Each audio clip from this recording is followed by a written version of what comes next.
Good afternoon, ladies and gentlemen, and welcome to Gaston Gymnasium for today's non-conference women's basketball game between the Buccaneers of Beloit College and the Cougars of Concordia University, Chicago. Let's meet the starting lineups. First, for the visiting Bucks. At guard, a 5'6" junior from Houston, Texas, number 1, Tierra Williams. At guard, a 5'9" sophomore from Clinton, Wisconsin, number 5, Elizabeth Howe.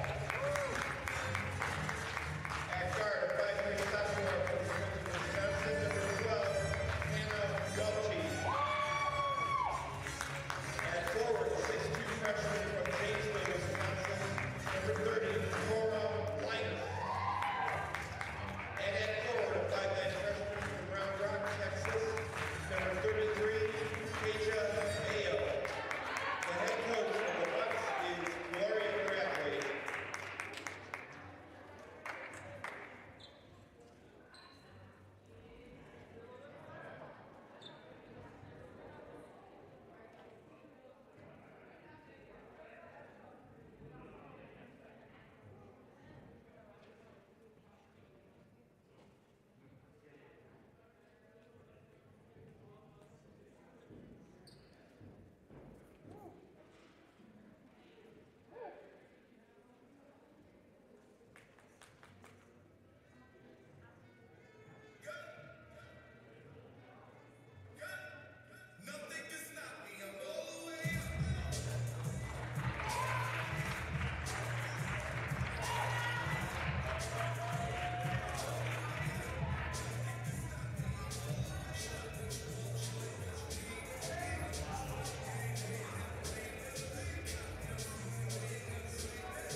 And now, here are the starters for your Concordia Chicago Cougars. At guard, a 5'6" sophomore from Naperville, number 0, Missouri Wiggum.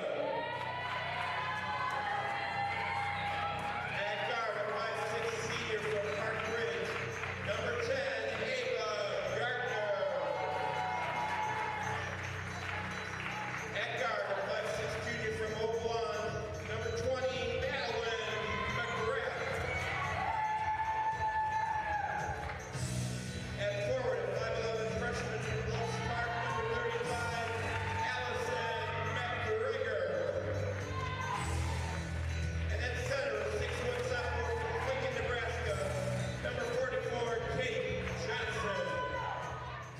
Assistant coaches are Julie Jenkins, Anthony Johnson. Good afternoon, ladies and gentlemen. Welcome inside Geisman Gymnasium. I'm CJ Sellner alongside my partner, Carter Gledhill. So glad you could join us here today as you join us up inside the broadcast booth. Carter, Merry belated Christmas to you. Merry belated Christmas. Well, we got basketball. Let's start with that. It's going to be a shorthanded day for the Cougars, as there's been multiple changes as this evolving pandemic's been going on. There is a number of players out today. It's a starting lineup that includes somebody that's getting their first career start, somebody that's making their season debut, and I think that's covered it all so far. Yes, Missouri Wiggum is making her first start of the season after only appearing in 2 games. She got the late start right before Jim Egan announced the starting lineups for the Cougar. And then Maddie McGrath is making return to the court after a foot injury. She is back out there wearing number 20 for the Cougars this afternoon. So this is a Cougar team that looks to get things going, a non-conference game before a newly rescheduled conference game against IIT will happen on Sunday. As because of the late changes that had to happen for the Cougars, there is a technical free throw that needed to be shot as an administrative. And now we'll get set for basketball. So something fun for the stats table to get things started. So this is a Bucks team that comes in below 500, struggle taking care of the basketball a little bit, Carter, but by no means are they a team that's going to come in here and roll over today. No, on a 5-game losing streak, they're going to look to change that after having that holiday break. And for the Cougars, they had their last win against Marion back on the 11th before the holiday break, too. They're going to heavily rely on Ava Gardner, who had 20 points in that contest, to carry the offense today, already shorthanded. Beloit wins the opening tip. Quick jumper is up and good out of the hands of Hannah Welty. You got those starting lineups from Jim Egan, which were changing and evolving here just minutes before tip. 2-0 Beloit early, Carter, and it's going to be an interesting dynamic of how Coach Martin takes care of the team today. We already know that she likes to use a lot of depth on the bench already because she has a lot of experienced players. But when you have a bunch of your roster, almost half already cut out because of non-controllable situations, not because of basketball issues, it's going to really limit her in a coaching style and really force her players to perform. Gardner takes the charge. As Welty tried to drive in off the right-hand side, Gardner's slow to get up. The Cougars can ill afford to lose another body. They just have 4 active players on the bench, just 9 total in today's game. And on the Beloit side, they didn't come in with a large roster to begin with. They have 5 people dressed on the bench. They have a touch more depth. So Coach Martin has to use her bench very carefully, has to stay out of foul trouble, and still you want to win this game. And that's why it's really nice to have Maddie McGrath back in the lineup, just because she has that veteran experience, and she also knows how to handle the ball, especially with the young team still trying to find their way offensively. Getting some veteran experience is key. Boyens tips it from behind from Gardner. 3 off the left-hand wing for Kalk, no good. And we'll have a jump ball as McGrath got tied up. She'll get credit with the rebound. She's going to be big, and also it's going to be, when you talk about players that have had the experience today, Kate Johnson's one that's going to have to step up for this Cougar team today. Yeah, Maddie McGrath, 8.9 rebounds. She is leading the team in that department. And Kate Johnson, as we mentioned, she is a big body in the paint, only averaging 1 rebound a game, so she's going to have to come up big. McGrath has a stolen away. Layup on the break is good out of the hands of Welty. The Cougars really have to limit their turnovers if they want to compete in this game. In their last game against Marion, they had 33 turnovers, and that is one thing that really kills all momentum offensively, is not because of bad shot selection, but when you can't get a shot up, that's another part of it. Great post on the inside as Johnson gets it up and in for the Cougars, cuts the Beloit lead in half. Pull-up J is short. It will be interesting to see how the Cougars decide to play defense. Obviously, a man-to-man defense is something that is usually what Coach Martin likes to say, pressure equals opportunity. You can't necessarily pressure as much on the shorthand because you need to save those legs for the third and fourth quarter. Especially that, and you have the 3 small guards out there, so you could drop into a 3-2 if you wanted and stick McGregor and Johnson on the blocks. Gardner with a 3 off the wing, no good. Fight inside, still loose, and it'll go to Beloit. I joked with Coach Martin right before this one got started. I say, hey, this is one that you can win. Obviously, you go in thinking you can win every game. But now you're going in thinking about this one. I said to her, this might be one of your best coaching jobs if you can come away with a win today. The pandemic has taught one thing for all college coaches, and that's how to use every part of your trick book. Because of the fact you have to rely on so many different people already entering your 4th season, it's going to be a tall task ahead for both coaches. Inside, it'll stay with Beloit. 7:13 remaining in the first quarter. 4-2, Beloit leads it. It'll be Beloit ball underneath with 15 to shoot, and we'll have our first sub on the Concordia side, and it'll be Sydney Lloyd, the 5'11 freshman from Grand Forks, North Dakota. Lloyd has not played since the game against Alverno College at the beginning of December, where she scored a season-high 4 points and recorded 3 rebounds. Beloit working around the top, now under 10 to shoot. Still looking for somewhere to go with it. Gardner tipped it, saved, and that will be a turnover. It'll be Cougar ball on the shot clock violation. And you already see Ava Gardner being aggressive on all passes and trying to steal them. Second on the team in steals with 14 on the season. And pressure equals opportunity, especially when the shot clock's winding down. That's when you can see players like Gardner start to be a little bit aggressive on those lazy passes. Kicked out McGregor, swung now Lloyd.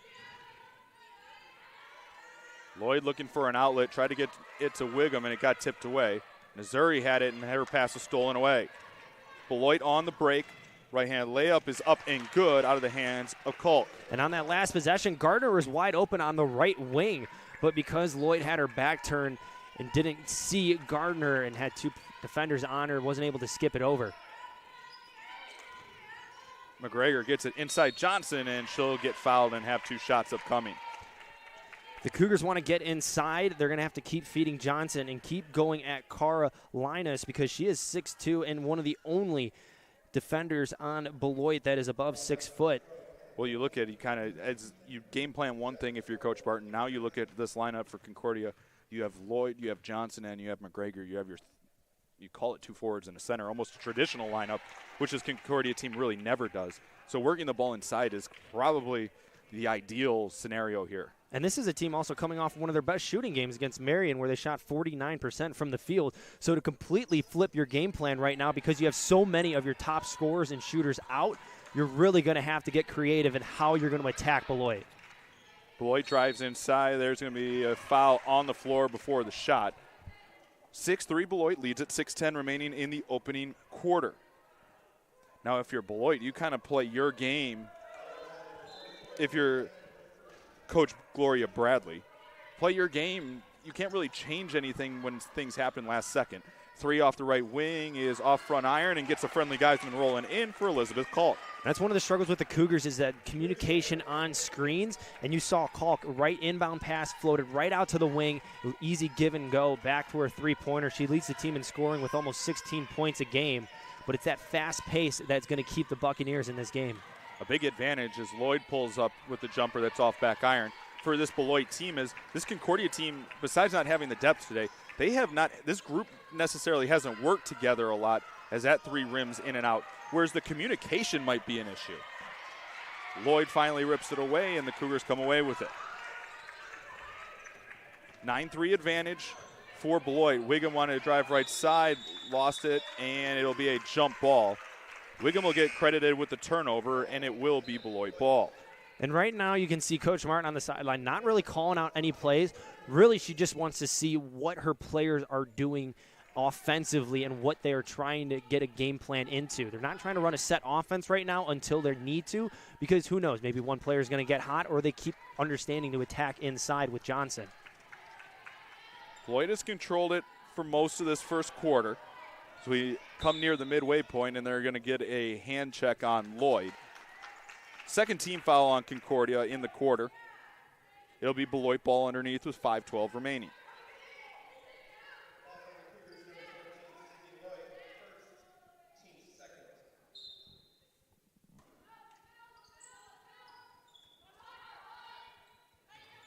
Beloit now with 20 to shoot. Boyance wanted to drive, now kicks. Pull up Jay, good job collapsing by McGrath. Swung now left side, crossover through the middle and across. Now inside. Good post defense initially, but finding an open spot and putting up and in is Coralinas. And a good pass from Kalk too inside. Bounce pass right off of her hip pocket. McGregor answers on the other end. She's one that puts up the rebounding numbers, and today for this Cougar team, she's going to have to find ways to find it the bottom of the basket. Again, just getting in there, doing the dirty work, taking those second chance opportunities away from the Buccaneers is going to be huge. Jumper from the free throw line off back iron, no good. Coming flying in was Kalk, but she was unable to corral. It'll be Cougar ball. Checking in for the first time today will be number 25, Janie Turnus. Turnus, the 5'10 sophomore from Oak Lawn, Illinois. 4:22 remaining in our first quarter here at Geisman. On a snowy day, did not expect that driving in. Now lowest snowfall in the Chicagoland area in history. Of recorded snowfall, but a little delayed white Christmas. Gledhill, the weatherman. 3 off the right-hand side, no good for Lloyd. Fight for the rebound. McGregor comes away with it. Gardner with a floater in the lane, puts it off the bank and in.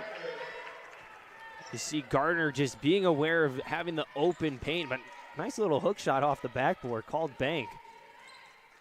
Well, it's something you don't think about defending as a basketball player, as they're going to get a foul on McGrath. When you don't necessarily pay attention to it, or Gardner with that left hand, that's how she likes to shoot. She likes to shoot that way, and also she's really quick with getting second chance posts offensively and just throwing it back up. Not only is that a good idea, too, because you can also get the foul, but if you have the chance inside, you know the defense is going to come down collapsing. 3:49 remaining in the first. 3 team fouls now on Concordia. 11-7, Beloit leads it here. Flip inside out for Beloit. Left side, queuing up a 3 is Olsen.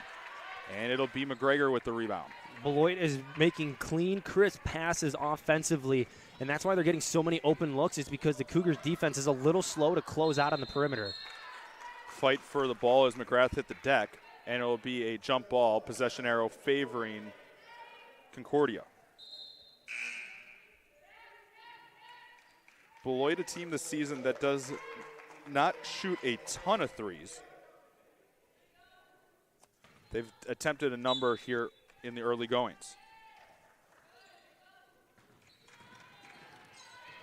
Gardner has it, wants to drive. Puts it up with a short jumper with a left hand, no good. McGrath has it, tips it, and I believe it hit off the foot of Olsen, and it did.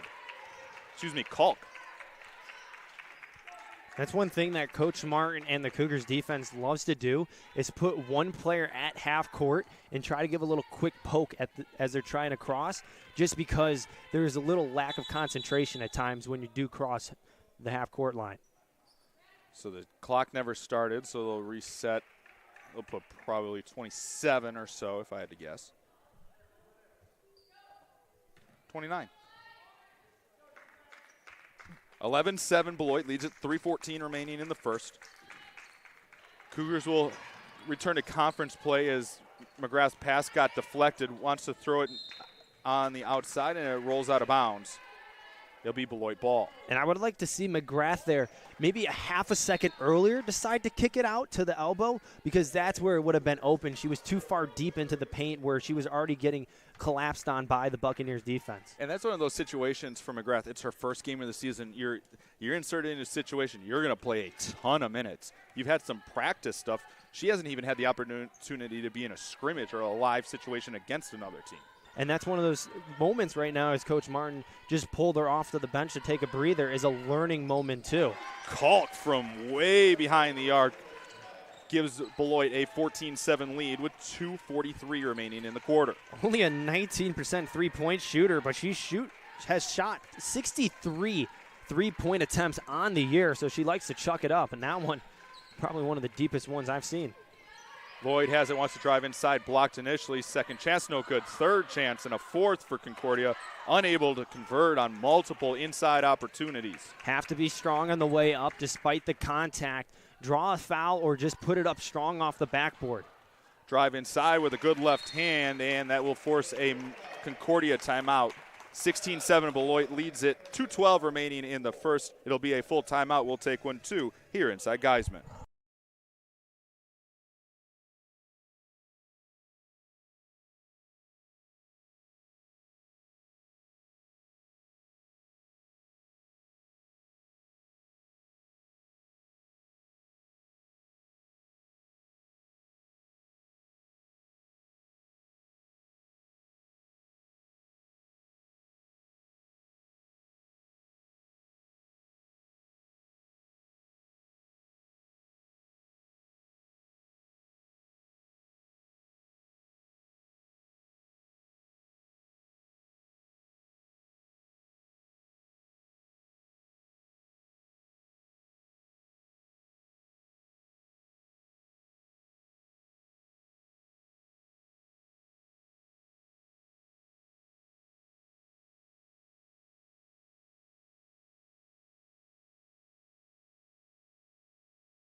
Back inside Geisman once again. I'm CJ Sumner with my partner Carter Gledhill. So glad you could join us. 2:12 remaining in the opening quarter here. 16-7. It's been Beloit from the jump, Carter, and it's going to be a scenario of grind it out I guess is the best way to put it for Concordia. They have to. Short bench. You have to, inexperienced players out there right now for the Cougars. You just have to find a way to run some pickup basketball and put up good quality shots. Wiggum off the back iron, no good, taking her first crack at it on the day.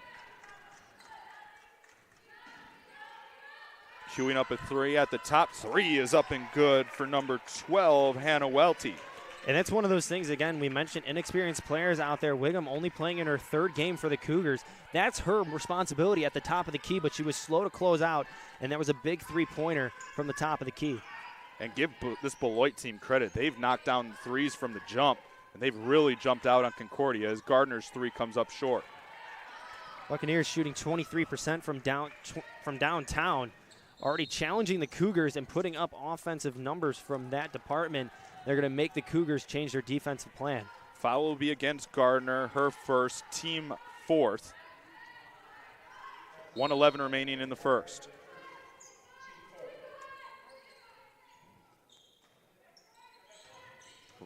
Beloit on the inbound, wanted to skip it across, but Wiggum steals it.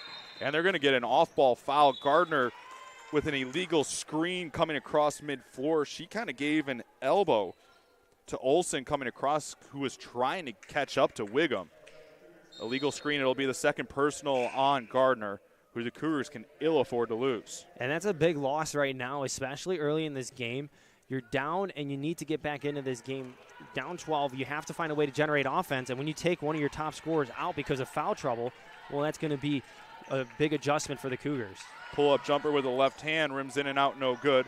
Fight for the board, and Wiggum comes away with it.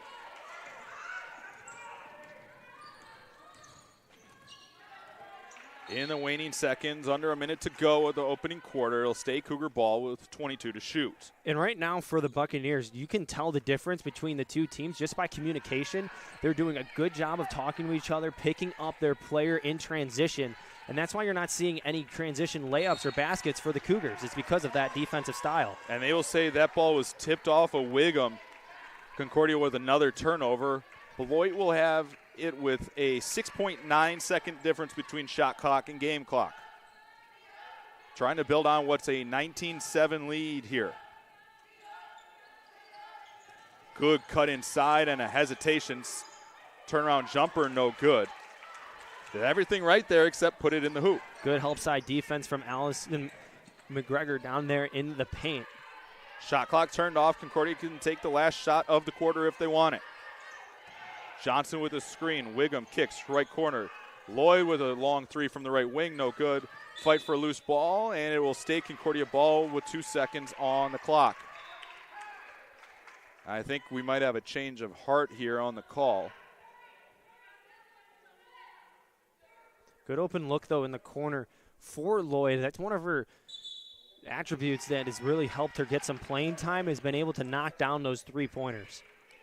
So the call is changed. It'll be Beloit ball with 2 seconds on the clock here inside Geisman. Beloit will go long. Look to get a shot off, and they will not before the quarter expires. Beloit jumped on Concordia early, knocking down the long ball. Elizabeth Call controlling it for Beloit with 10 points in the quarter on 4 of 5 shooting. 19-7, Beloit leads it after our opening quarter here inside Geisman. We'll take a quick break, get you set up with second quarter action here in just a few moments.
Selner here with my partner Carter Gledhill as we get things set up for second quarter action. 19-7, Beloit leads it, shooting just great from the field.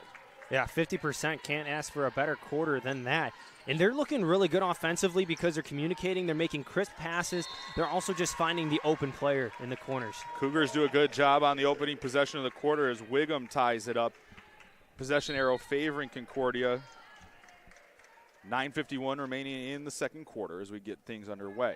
And I can probably tell you that Coach Martin challenged her players during that last break to pick it up defensively because there are too many easy buckets for the Buccaneers, and it's all because of effort on the defensive side. And Concordia's had some looks inside. They just haven't been able to finish it between McGregor and Johnson. Just have to be strong on the way up. Wiggum with a three that rims out no good. The one thing you don't want to see for the Cougars is them to abandon the paint game because they're not converting inside and start shooting long balls from three. While you might have some players that can do it, spotty, you have to continue to attack inside if you have the height advantage if you're the Cougars. Ball kicked out left wing, now swung to the top. 12 to shoot for Beloit. Kicked out, queuing up a three is Olsen off back iron, no good. Offensive board, second chance up, no good. Third chance put up, and it'll be free throws. And that's what Concordia can't afford to do when you have that size like they do inside.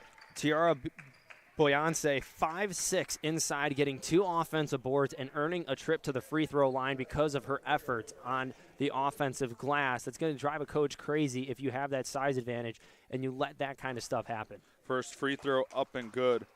Points on the season shooting 44.7% from the free throw line as she extends the Beloit lead to 20-7. And the second one comes up well short. Checking in for the first time today for Concordia will be number 5, the sophomore guard Emily Balaban from Manitowoc, Wisconsin. Balaban is a nice role player for this Cougars offense, so it'll be able to change it up a little bit, but also, too, she'll just find open players when she gets the ball. Johnson trying to earn that post position inside. She got that position and scored early. We haven't seen Concordia work it down to her since as the handoff got tipped away by Boyance. Has it, drives into the paint, and it's an offensive foul. And I think there's going to be a change of heart. I think Wiggum was inside that restricted zone, and they're going to change it. They are going to change it to a block. Coach Martin not pleased. They're going to give it. It'll be 2 shots upcoming here for Beloit. I thought initially that it was an interesting call for it to be a charge, but that restricted arc, it giveth and it taketh. Well, Boyans could have gone with the right hand, but she decided to cross it up like the last second once you get past the free throw line. So naturally, if you're Wiggum, you're going to try to set your feet and draw the charge, but she was too far deep. It's something that every player learns that where they are on the court. But it's not always necessarily an easy thing when that's not natural. Sidelines, mid-court line, natural. The restricted arc, a very unnatural thing to have to pay attention to.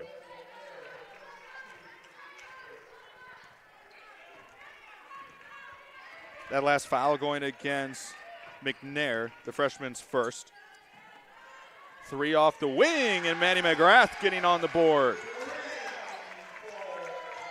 Hopefully that takes the lid off the bucket for Concordia. And you see, just quick one pass off of the possession coming down the court. That's one way you can get your offense started. Long 2 off the mark, fight for the loose ball, and Wiggum came away with it. Threw the pass high, and McGrath got ran into. That foul will go against Tiara Boyance, the 5'6" junior from Houston, Texas. That'll be her second.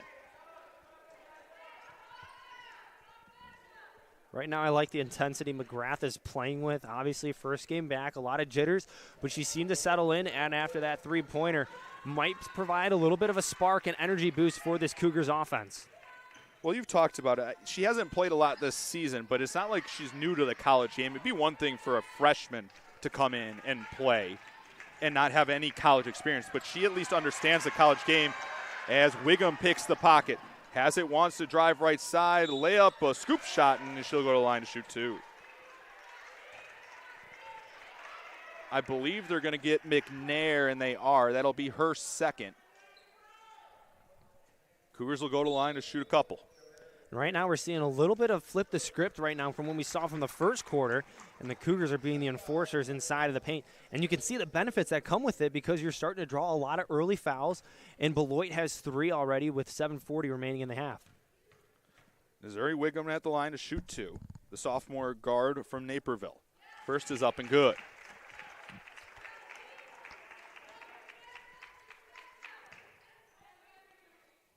One more coming for the Cougars. Trying to cut into a 20-11 deficit, make it 20-12. Riding a quick 5-0 run over the last minute, 30 seconds. This is where the Cougars can start chomping away. And this is also where the Buccaneers lost a little bit of their momentum in their last game against Cornell College, is riding momentum and streaks and then losing it as well. Inside, a strong drive. It will result in free throws for Elizabeth Kalk. The 5'9" sophomore guard from Clinton, Wisconsin.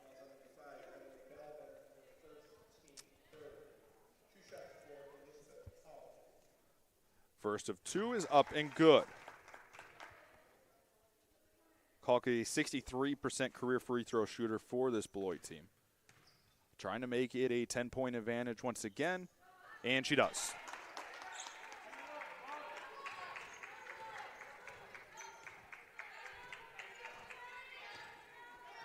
.7:16 and counting remaining here as they're going to get a moving screen called on Johnson.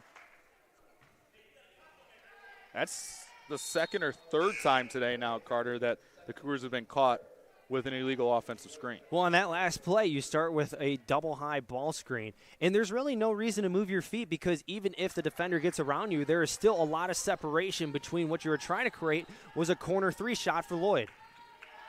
Beloit moves it around now on the far wing. Flips it inside. Battle inside. They're going to get a travel before the shot. Good job by Lloyd, regardless, staying down offensively. As they teach you, hands straight up. Hands up, and you won't get the foul call. That's exactly what you did, and that's just good basic defense from a young player. Under 7 to go here in our first half at Geisman. 22-12, Beloit leads it. Now to Lloyd at the top, working with 15 to shoot. Lloyd has it, wants to drive, flips it off with the right hand, no good. Fight for the loose ball. McGregor comes away with it, needs to kick it. McGrath for 3! And she wanted the ball off the double screen from Lloyd, but she gets it off of the rebound from McGregor, and she just camped out there. She's ready to shoot and pull the trigger when she gets it. Cougars back within 7, 6:15 remaining in the first half. Turnaround jumper from 15 feet comes up short out of the hands of Olsen. Lloyd has it. She'll lead the Cougars in transition. Wanted to flip it to Balaban, but had it stolen, and they're going to get a foul as McGrath gave it a little forearm shiver there, I think, Carter.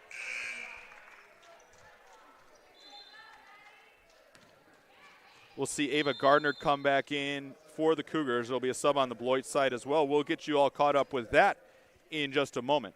Timeout on the floor. It'll be a 30-second timeout taken by Beloit.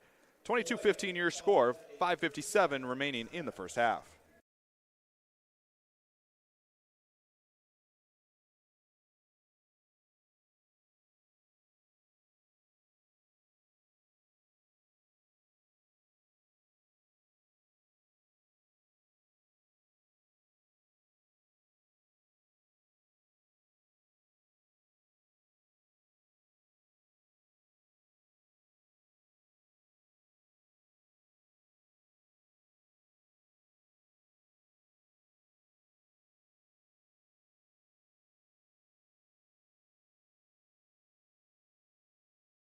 Back inside Geisman once again, CJ Sellner, Carter Gledhill. Glad you could join us here for non-conference basketball action on a snowy afternoon here in River Forest.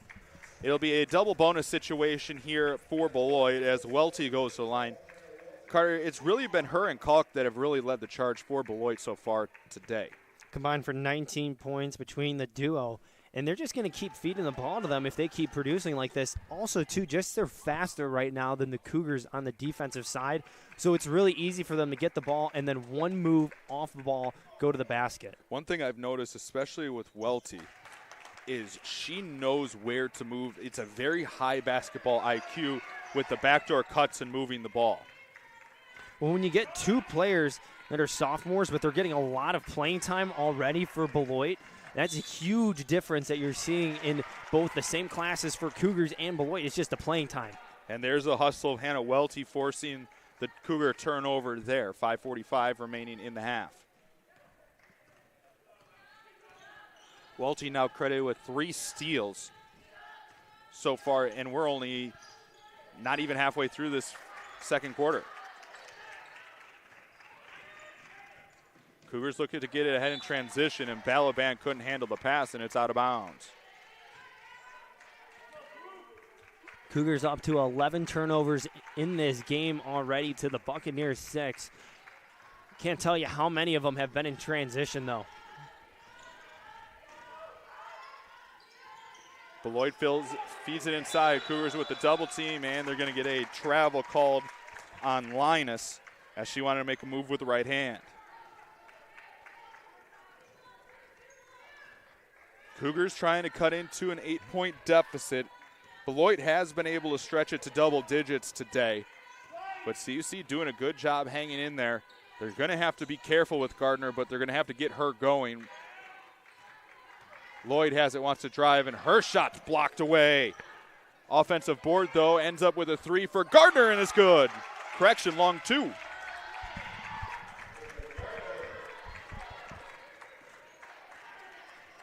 So the long 2 for Gardner. Welty wanted to drive, got cut off by Lloyd. Has it, wants to drive, pass deflected, loose ball. Welty comes away with it. Cougars way out of position as that one's floated up and in by Bio.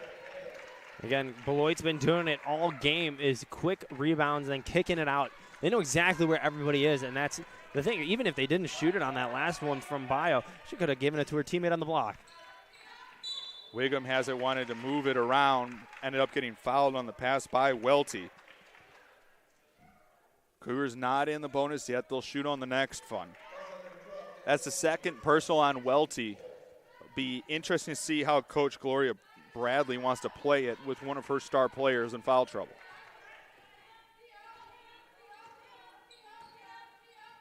Gardner looking for somewhere to go with it. Drives with the left hand to McGregor. Has it, and her shot was blocked, but should end up at the line for 2. And McGregor having a quiet afternoon with only 2 points, but she has 6 boards, so as long as they keep feeding her inside, she's been getting her, hasn't been able to convert on second chance points offensively from boards, but if you keep getting it to her at the block, she'll keep working some magic. McGregor at the line to shoot 2, knocks down the first. McGregor, a 41.7% free throw shooter on the season for CUC. Second free throw comes up short, and Beloit unable to come away with it as Kalk and Estrada ran into each other. So CUC gets an extra possession. Have to take advantage of those miscues, especially if it's one they didn't have to do much for. Concordia nearly gives it right back. Wiggum flips left side. Now to Wiggum again. 20 to shoot. Lloyd had set the screen. They'll end up with McGrath. McGrath didn't know where she was on the sideline. Now inside McGregor. It's been a loose ball nearly this whole possession. Now under 10 to shoot. McGrath gets fouled as she tried to split the double team, and it will result in free throws. The Cougars picked up a little bit more offensively as that possession went on. It started with that lazy pass from McGrath, but they started being a little crisper, and then once McGrath started to attack towards the basket, that's when things started to open up for the Cougars. McGrath knocks down the first of 2, now has 7 points to lead all scorers for CUC. Has a chance here to cut it to a 5-point lead. And she does with a friendly Geisman roll. Cougars fighting back here in the second quarter, grinding away. Both teams in the double bonus, and we have still over 3 minutes to go in the quarter.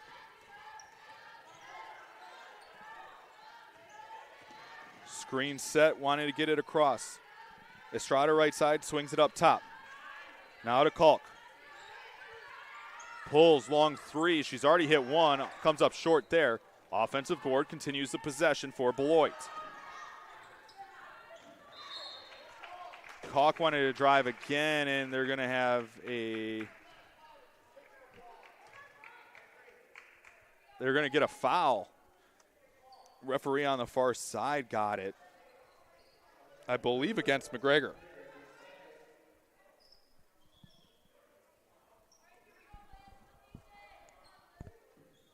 So a result in double bonus free throws going back to the line will be number 5, Elizabeth Kalk. First is off the mark.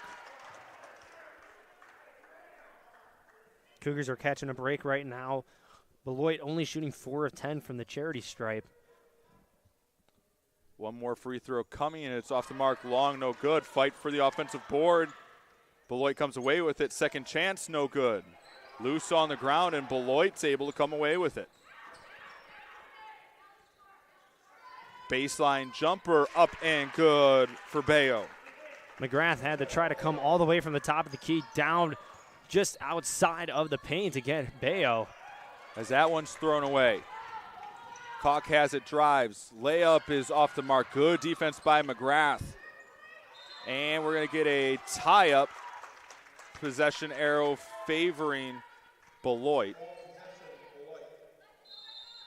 And we're going to have a timeout on the floor taken by Concordia. 2:29 remaining in the second quarter. We'll take a quick one, too. 27-20, Beloit leads it.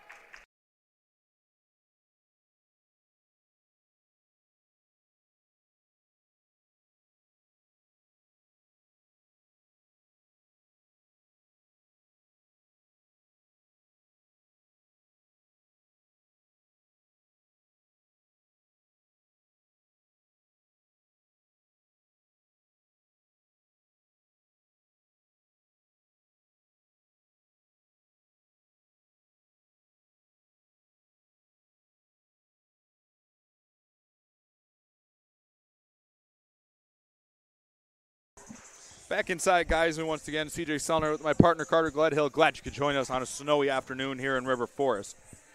It will be Concordia ball, no, Beloit ball. I go crazy at this time of year, but I do believe it's blue ball. Blue ball. There you go. 18 to shoot for Beloit, leading 27-20. Foul trouble on both sides here in this one thus far. Drive with the right hand. Good, strong take there by Bayo. And Bayo able to capitalize on the Cougars not having any help side, as Johnson was almost playing near the left block and should have been playing more towards the middle as the off-ball defender. There's a foul in transition that will result in free throws for McGregor, as both teams are well over the limit. Foul on Bayo's her second. Coming into the game, number 11, Joanna McNair. First free throw is up and good. Cougars have taken advantage of the free throws so far today, shooting 7 for 9 as a team. Second, make it 8 for 10. Easy math for you, Carter. 8 for 10 is 80%. There we go. Coming up on the final 2 minutes of our opening half. Feed inside. Baseline drive got cut off, and they're going to get a 3-second violation against Linus. Possession to the Cougars. Good defensive possession on that last one. Wiggum able to jump out to the corner, as well as McGrath able to crash inside to stop the backdoor cut. McGrath had it inside but was blocked away. Kalk wanting to push in transition. Flips it, good find. McNair too strong.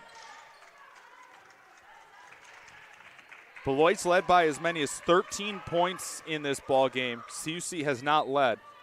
They've cut that advantage down to as little as 5. As I'm not quite sure how that angle works, but it's able to be put in. Nice touch by McGrath, going with the right hand, going right side. It looked like she just snuck it to the left off the side of the backboard.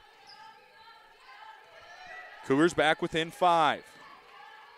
McGrath's got to be careful. Cougars can't afford her to pick up any more fouls. Has a good find inside, and Kalk's able to finish. Tremendous finish inside from Kalk. Especially laying high up, swinging that ball left to right, and able to put a little spin on it. Has nearly half of the Beloit points with 14 on 5 of 8 shooting. She also has 4 boards. Johnson with it now, under a minute to go.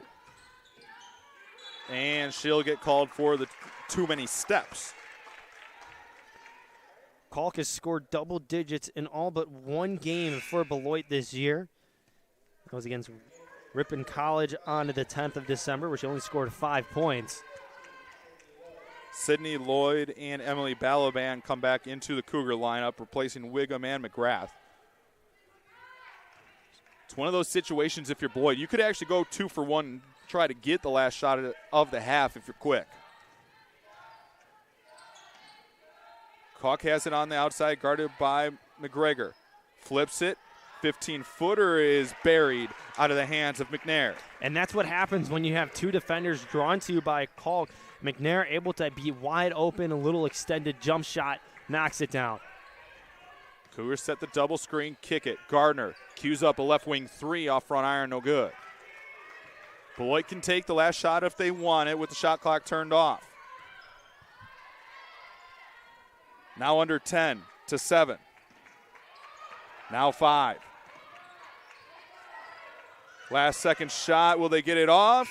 They will if it's good. If it goes, and it does not. And that will do it for our first half. 33-24. Beloit leads it here at the end of 20 minutes of play. Carter, your thoughts? Right now, Beloit's just playing better offensively because they're more experienced. They've been playing longer together.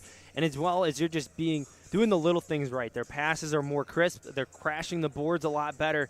And they're just dialing up a lot of pressure defensively on a young Cougars team that's been ripped apart because of COVID situations. Kalk leads all scorers with 14 points on 5 of 8 shooting. Maddie McGrath has 10 points for the Cougars. She's 3 of 4 from the field, has knocked down a pair of trays as well. Beloit shoots 41.9% in the first half, CUC with 30%. Turnovers an issue for Concordia with 13.5. We'll take a break. 33-24 your score here at the half inside Geisman Gymnasium. We'll get you set up with second half action in just a little bit. You're watching Cougar Basketball on the Cougar Sports Network.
Back inside Geisman once again. I'm CJ Sellner with my partner Carter Gledhill. So glad you could join us for Cougar basketball action on the Cougar Sports Network.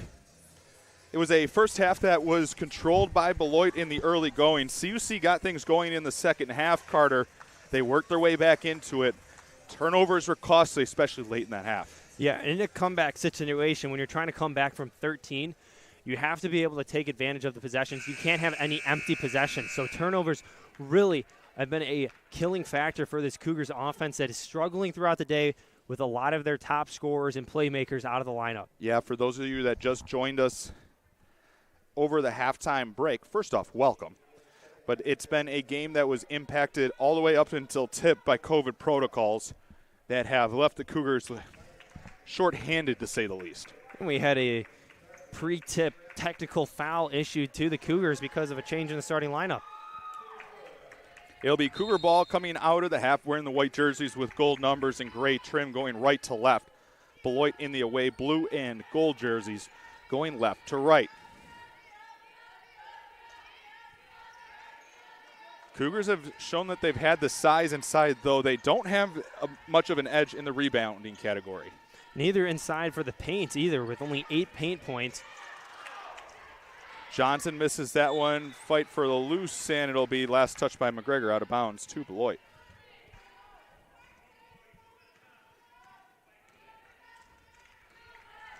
Just underway here with the second half. Led by Beloit, and loose ball. McGrath has it, and the Cougars come away with it. Right now you're going to start seeing the Cougars run a little bit more set offense. As that three's off the mark, Cougars get an offensive board. But this is a way that you can get your team back going, is just moving the ball through set plays and getting it to the designated players that you know are going to knock down shots. As that one's tipped out of bounds, Cougars have under 7 to shoot. CUC is not a team that likes to run the shot clock down at all. They're a team that open opportunity, take your shot. No, and we saw it. Ava Gardner, first pass, quick three. Get the offensive board. Okay, 20 seconds. We're going to pull it out. We're going to try to get another look. McGrath from Steph Curry range comes up short and out of bounds. It'll go to Beloit. And as a team, that shot from McGrath is far off the mark, especially from downtown from 3. That's where you want to see one more pass if you can, especially using that shot clock, winding it down, especially when you're not shooting as well as you usually do in games. And even though we say this team is short-handed, CUC has had opportunities. They've trailed by as many as 13, but they've cut it to as little as 5, as that short jumper is up and good for Linus. Beloit in the second quarter only shot 33% from the field compared to 50 in the opening quarter. So they also dipped in offensive production, so the Cougars were able to make up some of that ground, but they need to keep riding a little bit better possessions. Missouri Wiggum from 3. And a good look from Wiggum, knocking down her first three-pointer of the contest. And if you can start getting those three-point shooting Cougars going, Cougars are going to find themselves back in this game, maybe within 1 or 2 possessions. For this Beloit team, it's been Elizabeth Kalk and Hannah Welty that have really dominated this game, scoring over half of the points together as that one rims it out, no good. Cougars ahead in transition. McGregor counted with a foul. That's just good court vision up from McGrath, seeing McGregor fitting in within a tight window. And McGregor, I should say, just going right up with it on the left block. And just as much, good on McGregor. She was the only one in the CUC lineup to play all 20 minutes in that first half. Still getting out, still running the floor, and she gets rewarded. Well, McGregor's also started in all 8 contests for the Cougars, averaging 25 minutes a game. So she's going to get the increased workload today because your team needs her, and Coach Martin does as well. Coast-to-coast pull-up jumper, no good. And she's had the honors of guarding Kalk in a lot of possessions for CUC as well. Gardner had it, got stopped, loose ball, and they're going to get a foul called. McGrath fell awkwardly on the basketball right in front of the fan section here at Concordia. Now, that was a lot of commotion on that last possession. Cougars just need to slow down just a little bit. You know, you'd like to see the baskets in transitions, but there are times when you need to push and there's times when you need to dial it back and set up a play. Cougars with under 15 to shoot now. Trying to cut into what is now a 6-point Beloit lead. Good cut. Gardner underneath, and it's in. Good ball pressure at top from Hannah Welty, but again, Gardner able just to sneak by on the baseline, find the gap between the Buccaneer defense. Gardner now with 6 points for the Cougars has not hit a three as that one goes in and out of the hands of Boyance and out of bounds. It'll be Cougar ball. We'll have a timeout taken by Beloit. And we'll keep it right here, Carter. Cougars back within 4, 7 minutes to go in the third. They've come out with kind of a controlled energy, let's say it. When they're in control of their energy, as we saw, they've been able to convert in transition. Yes, and exactly. We saw it from the last bucket from McGregor just on the block, but then also, too, Gardner on the block, sneaking behind the defense. That's one of the things about her that she's learned throughout the season is that when she's not putting up big numbers and she's not getting 20 points, not getting 18 or 25 as her season high, she's able to find other ways to still be involved in the offense. And it looks like right now in this moment, it's been trying to sneak her way behind the defense, get quick jump shots, and not settling for big three-pointers. And that has gotten CUC back within 35-31 with 7 minutes to go. It will be Cougar ball coming out of the Beloit timeout. Both teams with 3 timeouts remaining. CUC trying to get it within a possession. Can't say, Carter, for sure, but I don't think it's been within a possession since the opening 30, 45 seconds of this one. I would say so, too. Lloyd has it, wants to drive, floats it up and converts. Nice little bunny hop and then float off the backboard from Lloyd. Those are the shots that you take if it's given to you, and that's because of a good sweeping move offensively to create that separation. Good job running that one down by Welty. Under 20 to shoot for Beloit. She has it, pulls up from a step inside the free throw line, no good. Another offensive rebound for Beloit, and they're going to get a foul. Foul's going to be on Gardner. I didn't see a whole lot there, but it will be on Gardner. That's her third. Correction, her second. Sub on the Concordia side. Balaban in, McGrath out. And they're going to get an off-ball foul, and they're going to get Gardner again. That one will be her third. And something to watch, as we mentioned, short bench for the Cougars. Only 4 players for Coach Martin, and it's going to be coming down to the wire again if you can't have Gardner able to compete later on because of foul trouble. Beloit able to put it up and get Boyance with the layup. Makes it a 2-possession game once again.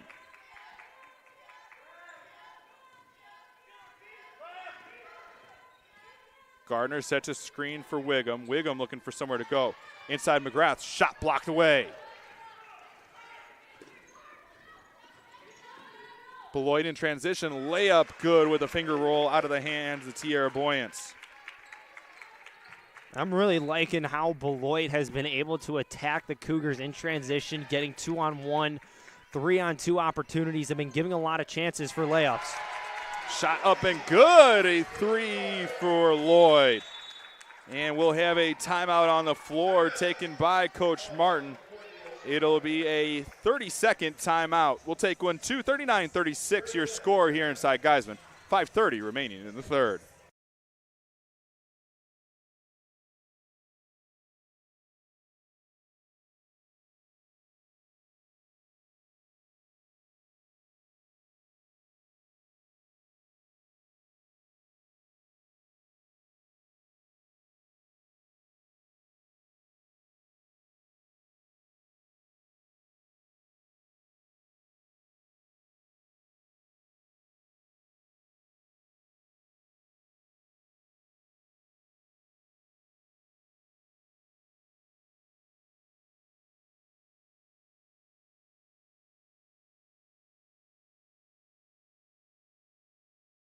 Coming out of the timeout, 39-36 your score, 5:30 remaining in the third.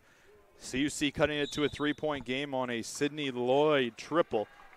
Cougars have started to hit a couple of those, Carter, and it's gotten them back in this game. 2 of 4 so far in the quarter, already matching what they had in the first half. And if they could start identifying themselves from downtown, it'll really regain that missing piece of the offense that they haven't had. Long jumper was off the mark from McNair. Balaban has it, spots up three, corner pocket is good. We're tied. And that's a big one from Balaban coming off of the bench, making yourself known in the limited playing time and the opportunity you're given today.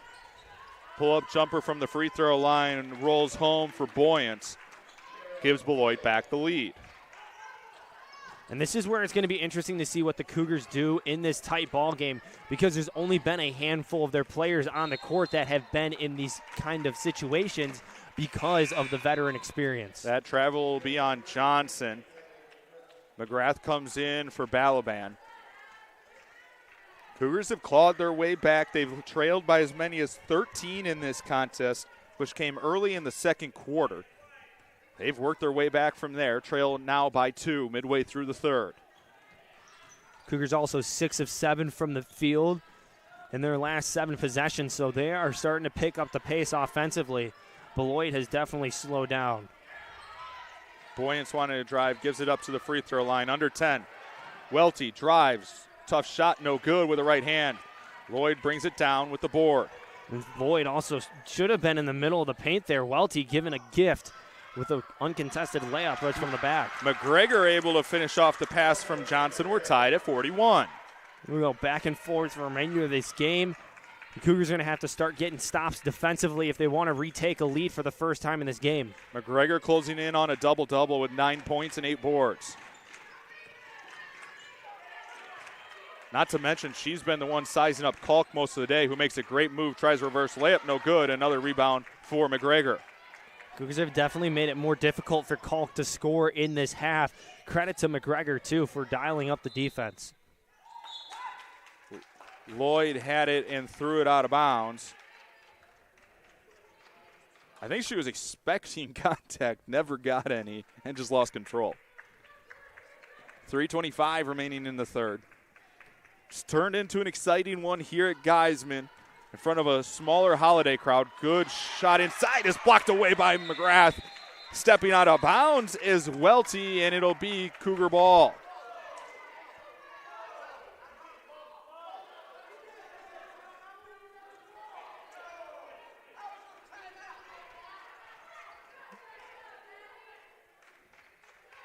So I think they're going to give a timeout to Beloit. I'm not quite sure how. Well, I guess what the referee was saying is they called it possibly on the way up. It was a late whistle because on the way up, there was another 3 seconds that passed before she stepped out of bounds. Well, regardless of when it was called, give credit for Maddie McGrath on that defensive stand, not having any help side as it was going in, and then all of a sudden having to block from behind. So Beloit takes the timeout, each team with 2 remaining. So Beloit gets bailed out there. They'll keep the ball with 19 to shoot. 3:14 remaining in the third in a tie ball game. Flipped up top, McNair.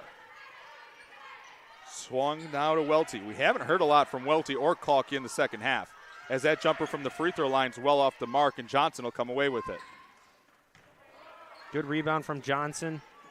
Able to back into the Beloit offense person. Able to grab that board. Balaban backs it out inside Johnson. Double team, looking to go somewhere with it and got fouled on the pass. Cougars will get it with 20 to shoot underneath. But that's when the CUC team comes really dangerous. You have a number of three-point shooters, even in the shortened roster. You can get that ball inside to Johnson where she can dish out, where you have to collapse on her. Well, as long as Johnson doesn't put her head down and put a dribble as soon as she gets the ball, there is that very good chance, as you mentioned, to kick it out to one of her three-point shooters. Jump ball as McGregor got tied up underneath. The ball will go to Beloit. 2:41 remaining in the third.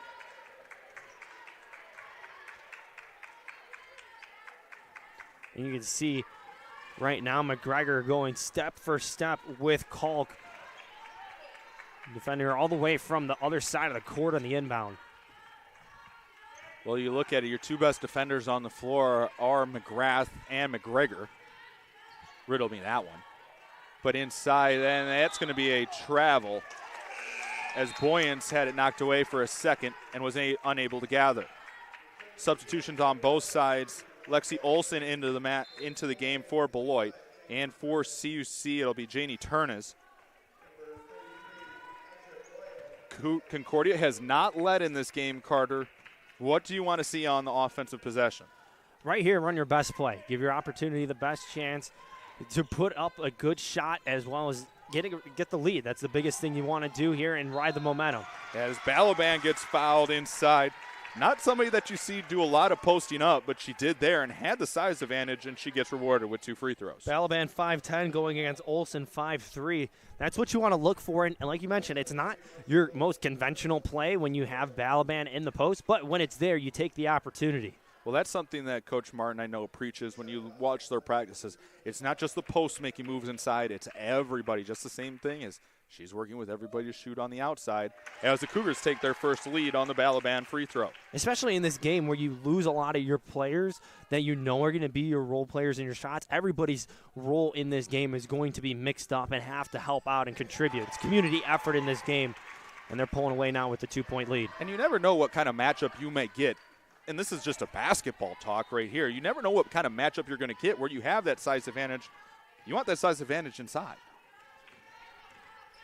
Beloit has it trailing for the first time today, and they're going to get a foul on Turnez underneath. She bumped on the baseline with a hip check.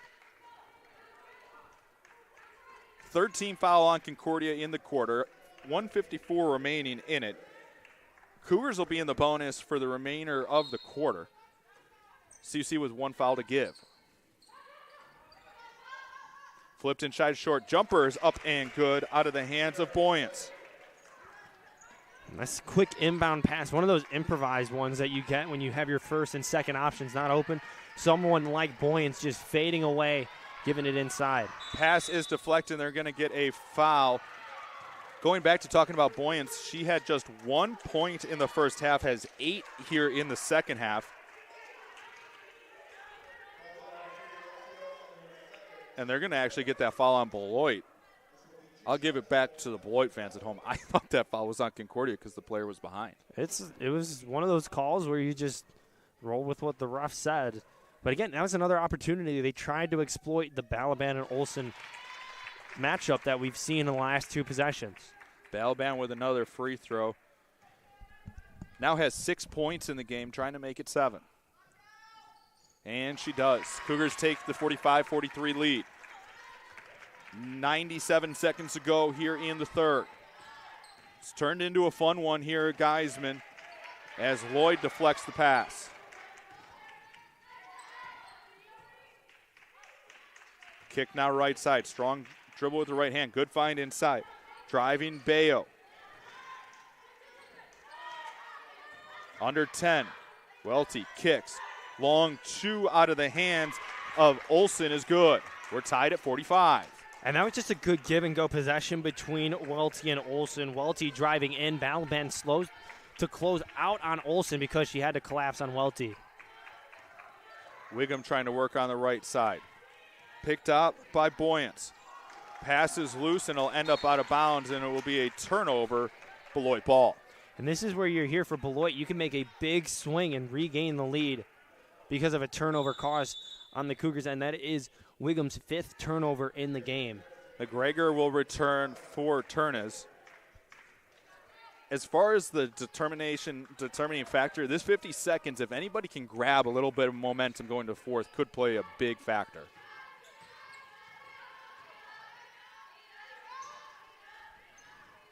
Olsen now inside. Welty. 10 to shoot, back to Welty. Left side, Boyens. Long 2 is good. Boyens was ready to shoot as soon as she got that ball from Welty, I should say. Already lined up in shooting position.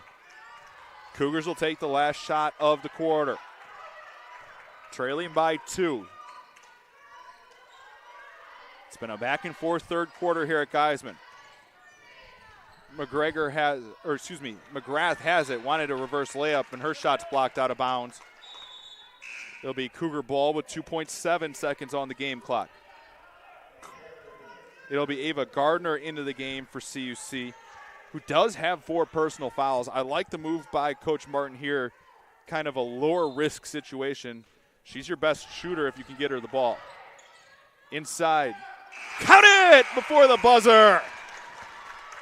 Allison McGregor ties this thing up at 47, heading to the 4th.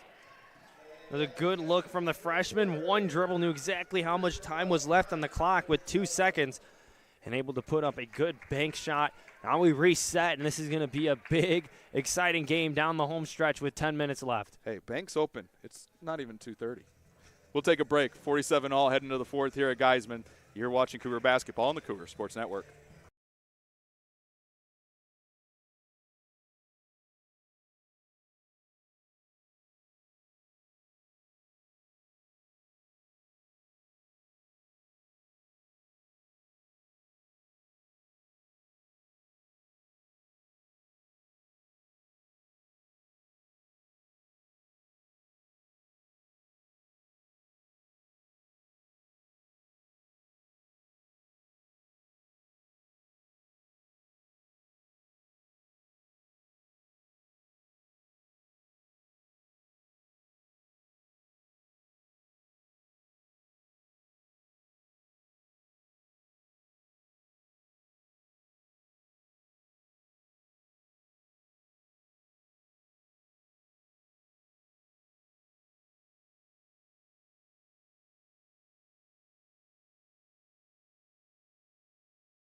Back inside Geisman once again. I'm CJ Sumner with my partner Carter Gledhill and our fabulous producer Ryan McGee, who's also doing double duty with the camera today. Glad you could join us here in what's turned out to be an exciting game here at Geisman. McGrath flipped it and wanted to get it to McGregor, who hit that shot, Carter, at the buzzer to get us where we're at right now. Capped off the highest scoring quarter for the Cougars with 23 points, outscoring the Buccaneers at 14. That's the kind of quarter you want to see out of halftime to get yourself back in the game, end up taking the lead towards the later part of the third quarter, and now enter the final phase of this game tied up. 3 off the right wing, comes up short out of the hands of Olsen. A huge part of this Cougar third quarter is that one's out of bounds and will stay with CUC. Kalk did not score in that third quarter. She had 14 points going into the halftime. Still with 14 points as we head to the 4th. And a difference maker has been Allison McGregor. She has been following her step for step the entire third quarter. She will continue to do that as long as she keeps locking down Kalk.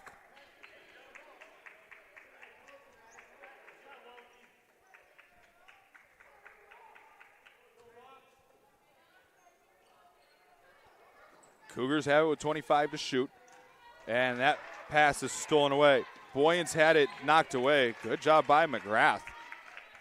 That was a lucky reach and foul. She needs to be careful with 2 fouls in this game. But that's the one, too, where you go entire arm sweep. That wasn't just a little poke up. Even if you get ball, there's a lot of times that you used to be able to say friends in the black and white stripes. They're now gray and white with black and blue trim, which is just different, but that's neither here nor there. Coming up on 9 minutes to go in the 4th as that pull-up jumper is good out of the hands of Joanna McNair. And that was a contested shot by McNair.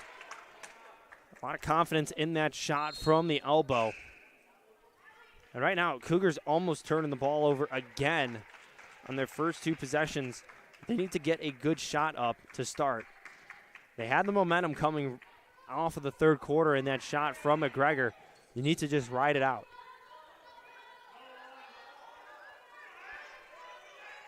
.850 remaining in the 4th. Cougars trail by 2. Good behind the back, and that one's tipped and ends up hitting Wiggum and out of bounds. As much as I like the idea of what the Cougars are trying to do there, I don't like the idea that McGrath, I should say, trying to go cross court to Wiggum. That's when you're given the opportunity for the Buccaneers to go in there and swipe away at that ball. It's a 2-point game here at Geisman. 8:40 remaining in the fourth. Drive, Boyance wanting to find inside, threw it off her own player's foot, but recovers. Welty working against McGrath, who falls down. Floater inside, rolls home out of the hands of Bayo. And McGrath is slow to get up.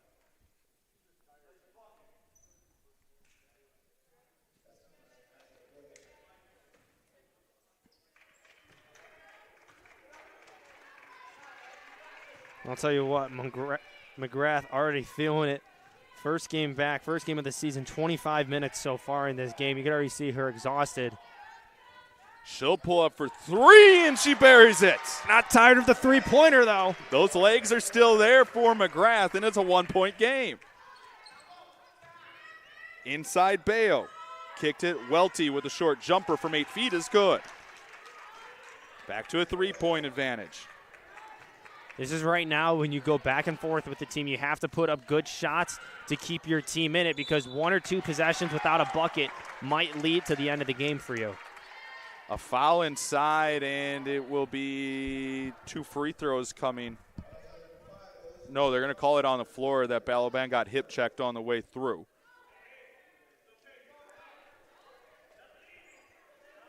.7:44 remaining in the fourth in a 3-point game.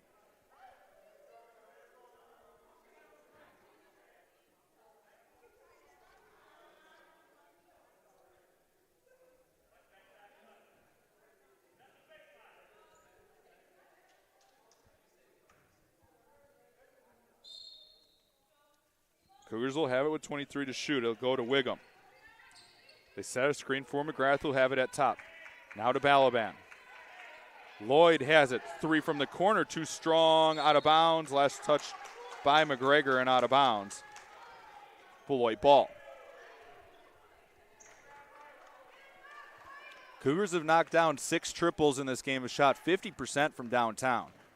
Beloit hit the couple in the early goings, but have struggled from behind the arc since.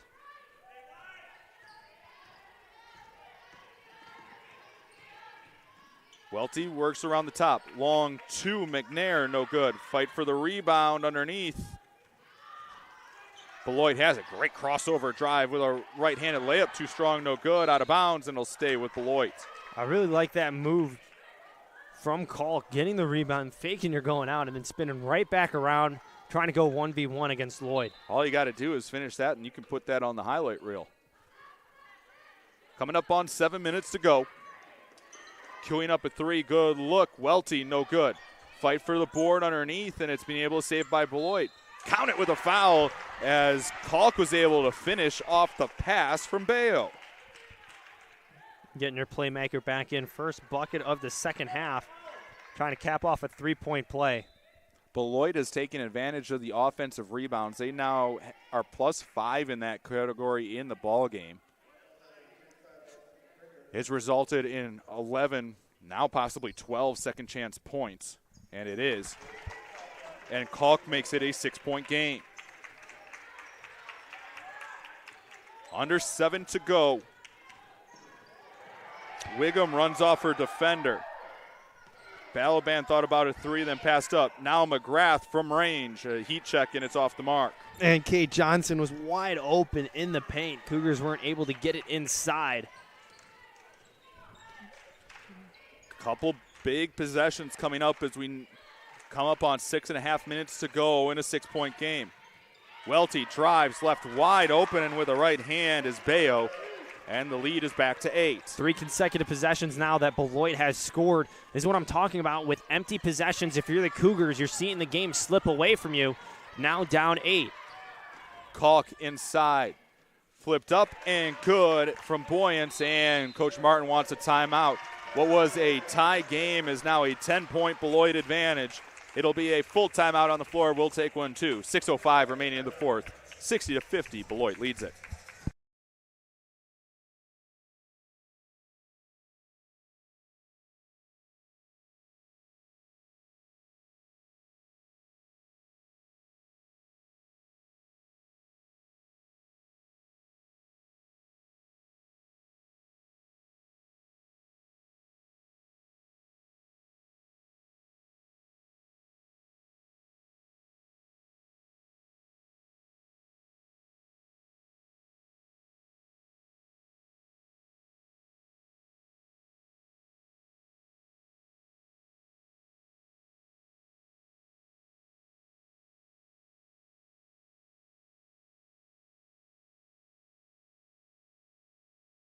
Back here at Guys, once again, I'm CJ Sunner with my partner, Carter Gledhill. Glad you could join us.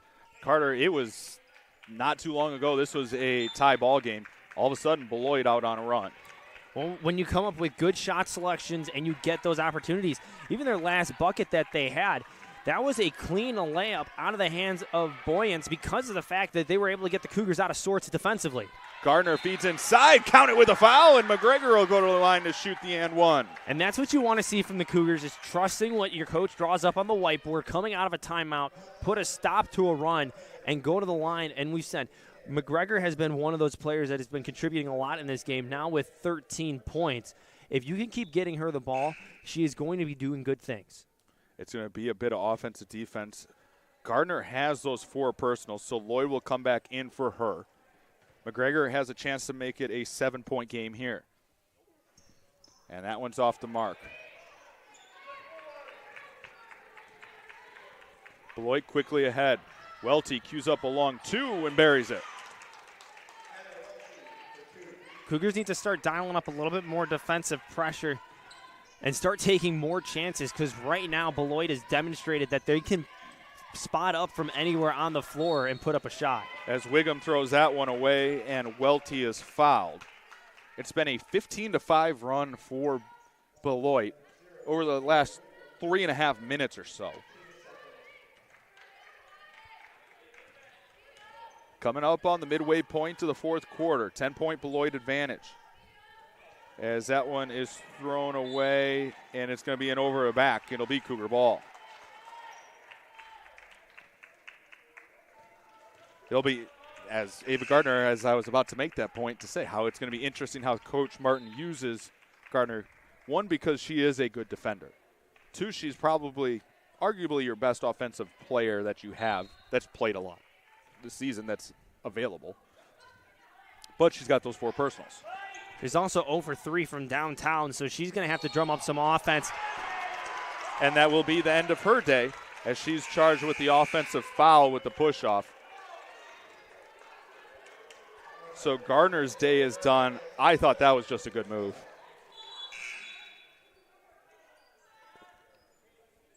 So Gardner's day is done. Gardner finishes with 6 points on 3 of 8 shooting. 0 of 3 from downtown with 2 rebounds and 2 assists. Also had a block and 3 turnovers. It's a big loss for the Cougars because Gardner is the second leading scorer on the team. Well, you just talk about how good defensively she is. Now you're going to have to rely even more on McGrath and McGregor to pick up the pace. And they're going to call a carry inside on Bayo. Gets the Cougars the ball back with 5:02 remaining in the 4th.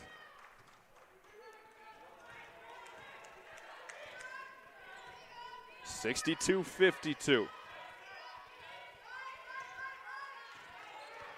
Lloyd with the screen. Wiggum kicks. McGrath, corner pocket, good. Big 3 from McGrath, now 4 of 6 from three-point land. Coast to coast layup too strong. Cougars catch a break there. CUC looks absolutely gassed as Boyens just went coast to coast and didn't get picked up nearly the whole way. Well, you lose Ava Gardner, so now you only have 3 bench players left, one of which has not been in this game. McGrath has it. Left hand is good and has the Cougars back within 5. Keep giving it to McGrath at this point because of the fact that she is going to the basket hard and she is not afraid. She has 18 points on the day. Pull-up jumper from 15 feet too strong, and McGregor comes away with the rebound. CUC with a chance to make it a 1-possession game as Wiggum's full-court pass is stolen away.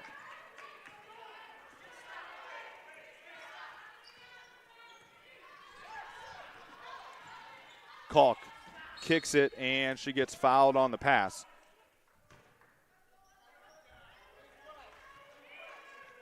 Foul will be on Wiggum. Substitution on the Beloit side. It'll be Lexi Olson back into the game, but not before we get a timeout. It'll be a full timeout on the floor. We'll take one too. 3:42 remaining in the 4th. 62-57. Beloit leads it.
Hey, she's tied a career high in 3.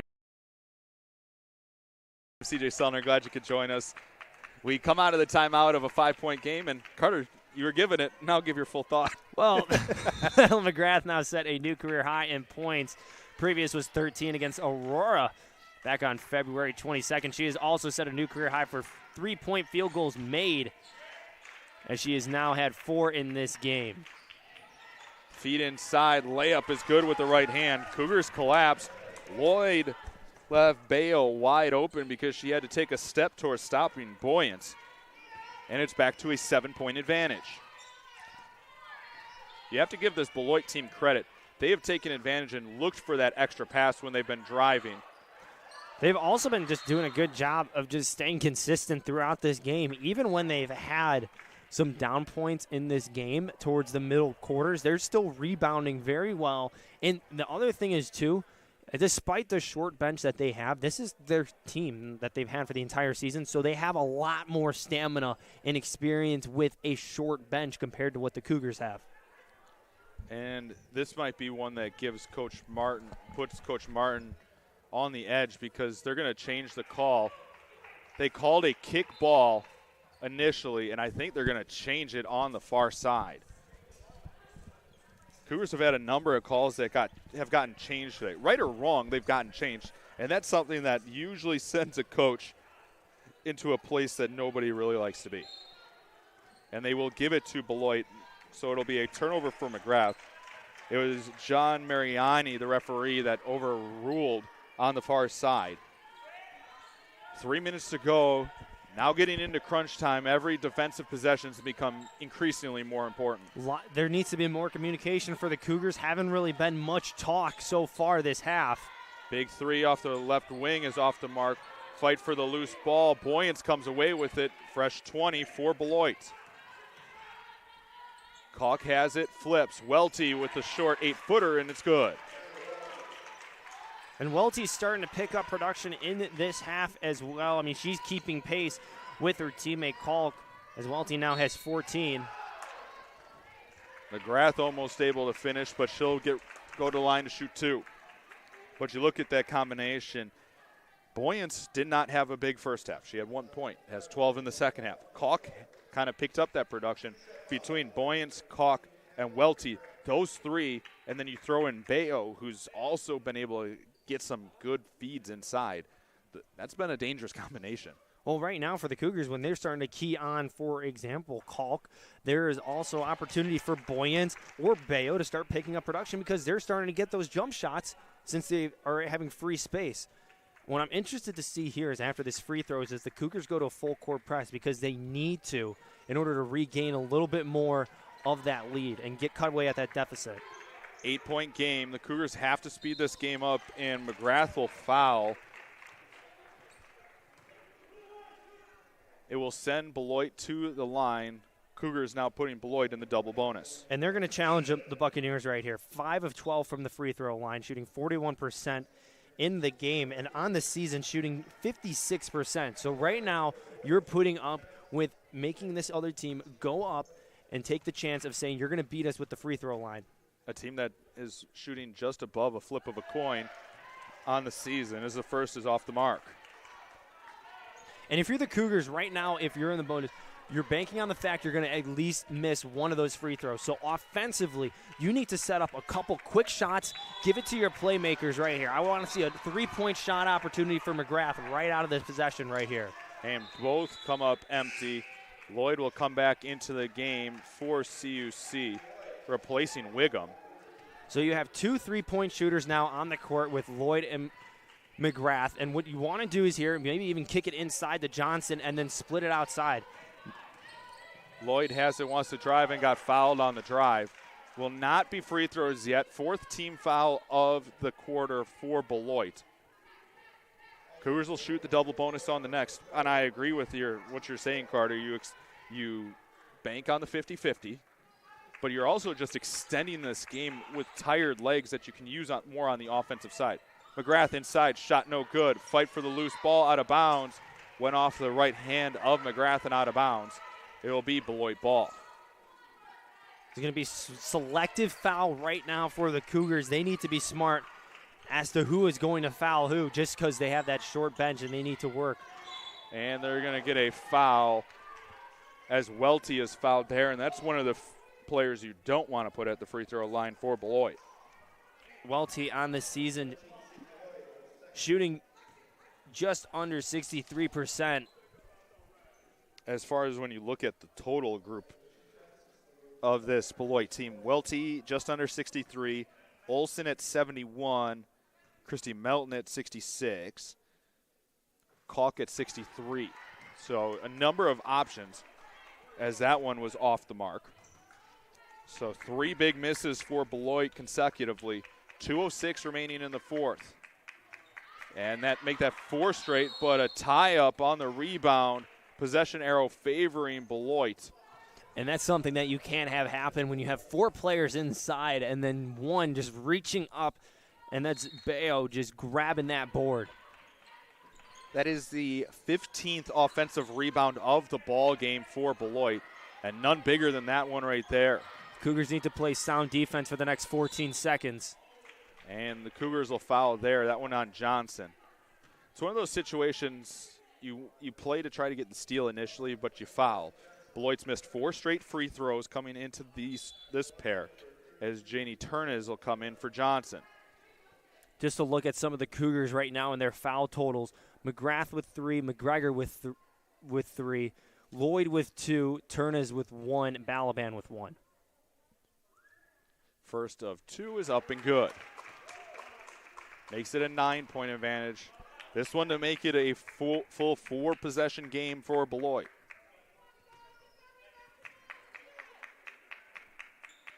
Second off the mark, another offensive board. Boyens thought about going in, but CUC screaming for Beloit to back it out. And Balaban will foul Welty.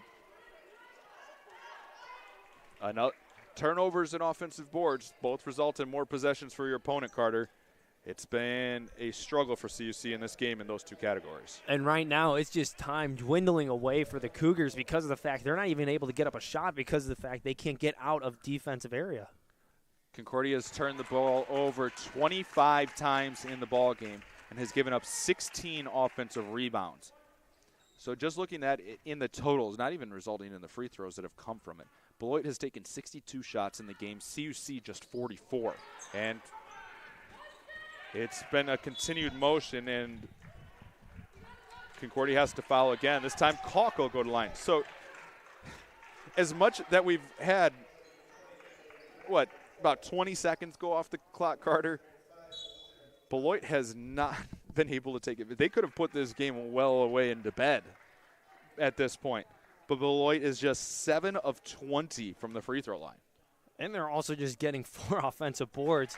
I mean, they are getting lucky right now, and the Cougars are just not able to catch a break because the Buccaneers aren't hitting their free throws as much as they should have. But right now, they're just gassed, and they need to get a rebound right here. Second free throw, and it'll be a line violation on Beloit as Olsen took a step in too soon. So the Cougars catch a break, don't have to rebound on a violation. Cougars need to dig deep right here, put up a quick shot, and then get into a full court press. It's going to take a lot out of the Cougars to climb back into this one. Under 100 seconds to go. McGrath from range, and it's good. And then here we go with the fouling again. And I don't blame the Cougars for what they're doing. That side of the strategy has worked if you're Coach Martin. If you just need to rebound now on the other end. So Balaban picks up her 3rd personal foul.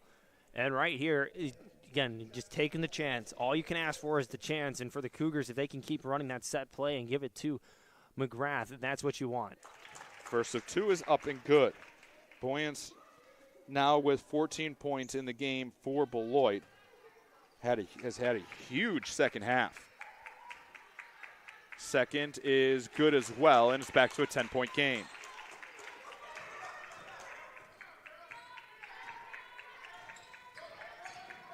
Drive inside, Wiggum, shot no good. Offensive board, and a foul will result in free throws. And that's what you want to see from someone like McGregor, is coming in and cleaning up, grabbing the offensive board when your team has been struggling this afternoon. 2 free throws coming here for McGregor. First is off the mark, no good. That's one thing CUC's done really well coming into this possession, or these 2 free throw attempts. They were 13 of 18 coming in, make it now 14 of 20 after McGregor splits the pair. And Lloyd will pick up the foul here as they foul Boyant. 1:21 remaining in the fourth. And right now, this is the chance for the Buccaneers to end a 5-game losing streak that dates back to November 23rd against Illinois Institute of Technology. 9-point Beloit advantage, trying to make it 4 possessions again as the first one short, no good. Boyance has had some struggles from the free throw line. We've seen her airball 1, maybe 2 free throws so far. Second of the pair is good, and it's back to 10-point advantage.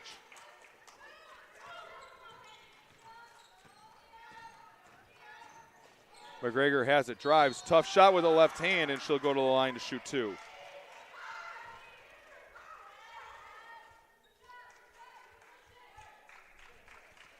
Minute 13 remaining here at Geisman. 71-62 your score. 2 free throws coming for McGrath. What a coming out party for her in her season debut. And in a big way, when her teams needed her to step up, she has lived up to that task, putting up a career-high 22 points. We'll have a timeout on the floor. Hold that thought. 9-point game here at Geisman. Minute 13 remaining in the fourth. 72-63, Beloit leads it. You're watching Cougar basketball on the Cougar Sports Network.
Back here at Geisman once again.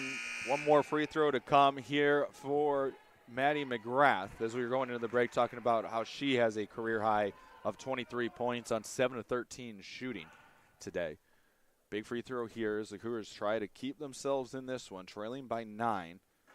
As that free throw comes up short off the mark, and Beloit comes away with the rebound. Concordia will quickly foul, and more free throws upcoming here for Beloit. Boyance has shot the most free throws out of any of Beloit's players in this game with 10.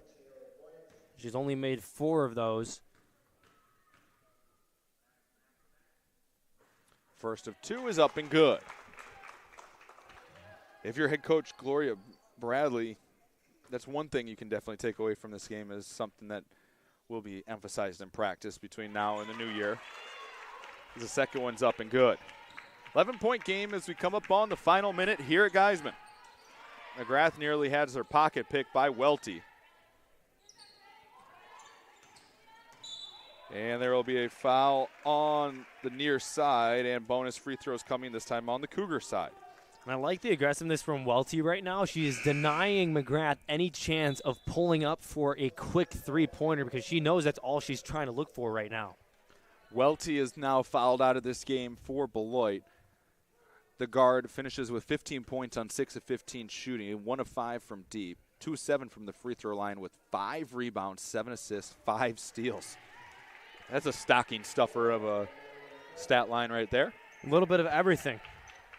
And that's what she was kind of the lifeblood of this Beloit team, from running the point to finding stuff underneath to hustle plays that resulted in Beloit getting the ball back. That's such a valuable asset that you can have as a player, is being able to fill in the gaps of your team. If you need a rebounder, okay, I'm going to do that, and I will get 5. I'll be the point man, and I'll bring it up, give it 7 assists. And also dropping 15 as well. More free throws coming from Beloit. This will be free throws 25 and 26 of the game. I'd be willing to bet that will be a season high as a team. We will double check with our stats department. The stats department of one, Carter Gledhill. As the second is up and good. Season high for Beloit in free throws was against Eureka College, where they made 22 of 32. So no, I was wrong. As McGrath has it stolen away. Layup on the other end, no good, as Boyance missed the bunny. Cougars back in transition. McGregor has it, flips it to Lloyd, floats it off the backboard, no good. Fight for the rebound, McGrath has it, kicks. Wiggum, 3 is up and good. Cougars need a quick steal. And there's an injured Beloit player. It's Boyance who had just missed the layup on the other side. She's slow to get up and will get helped off by one of her teammates and one of the Concordia athletic training staff. Holding up her right leg.